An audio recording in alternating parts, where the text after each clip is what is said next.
আমি দীর্ঘ 36 বছর এই ছেলেটা আছে এই করার জন্য অনেক সময় উন্নয়নের জন্য অনেক সময় কথাবার্তা হয়েছে, অনেক আমার অনাথ হয়েছে। আমি অনেকে ভালো দিয়েছি, তারপরে কথা বলেছি, ডাক্তারের কথা বলেছি। এই জন্য আমি আমার প্রচারিত কথা দেখা হয়ে থাকেন, আমাকে সবাই ক্ষমা করে দেন। সরাসরি নিয়ে ভাই আল্লাহ তৌফিক দিয়ে পরে কাজ করতে পারবো না জানি না।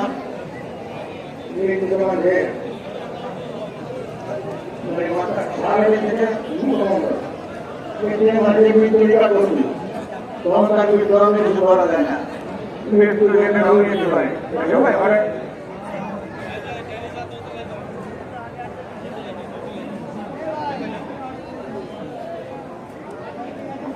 ক্ষমা করে দেবেন, ক্ষমা করে দেবেন। আসসালামু আলাইকুম ওয়া রাহমাতুল্লাহি ওয়া বারাকাতুহু।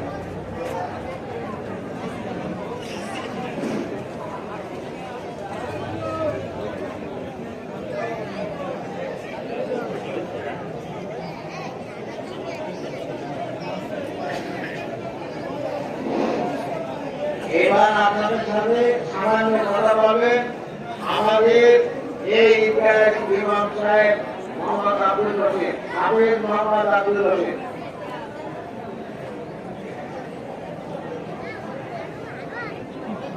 আমাদের বাহানার থেকে আজকে আমরা এখন টাকা বললাম 10,000।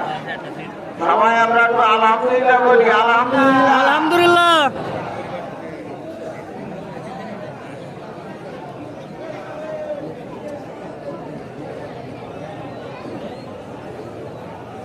সম্মানিত হাজিরিন,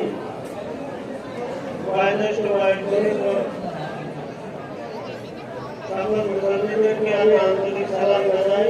আসসালামু আলাইকুম ওয়া রাহমাতুল্লাহ। যেহেতু আজকে শুভেচ্ছা বিনিময় করা দরকার, আর যেহেতু আমরা নির্বাচন এই জায়গায় জামাত এক নম্বর আদায় করি, এর লক্ষ্য হল আল্লাহকে এবং আল্লাহ রসুলকে রাজি খুশির উদ্দেশ্যে আমাদের ব্যক্তিগত কোনো ঐতিহ্য বা ব্যক্তিগত স্বার্থ সংশ্লিষ্ট ব্যাপারে আমরা উপস্থিত হয়নি। আমাদের যেহেতু বছরে 2 বার আসে, এর কিছু নিয়ম কানুন আছে, এই নিয়ম কানুনগুলো আমরা যথাযথভাবে মনে রাখতে পারি। এজন্য ঈদের নামাজ কিছু ভিন্নতা আছে, অন্যান্য নামাজের থেকে কিছু ভিন্নতা আছে। এই নামাজ যেমন 6 তকবীরটা অতিরিক্ত তকবীর, এই তাকবীর গুলো কিভাবে দিতে হয় আমরা আম মানুষ, সাধারণ মানুষ বা অনেকে জানাতে তাও আমরা করে ভুলে যাই। এইদিকে আমাদের একটু লক্ষ্য রাখা দরকার, যেহেতু এই নামাজের মধ্যে সামান্য কিনছি একটু বলার চেষ্টা করছি। যেগুলো ইমাম সাহেব আল্লাহু আকবার বলেন, আমরা সবাই আল্লাহু আকবার বলবো এবং দোয়ায় সানা বলবো। তারপরে পুনরায় আল্লাহ বলে হাত ছাড়া থাকবে, হাত বাঁধা হবে না। দ্বিতীয় তাকবীর আল্লাহু আকবার, তৃতীয় তাকবীর আল্লাহু আকবার। ওই সময় হাত বেঁধে সূরা কিরাত এগুলো পড়তে হবে।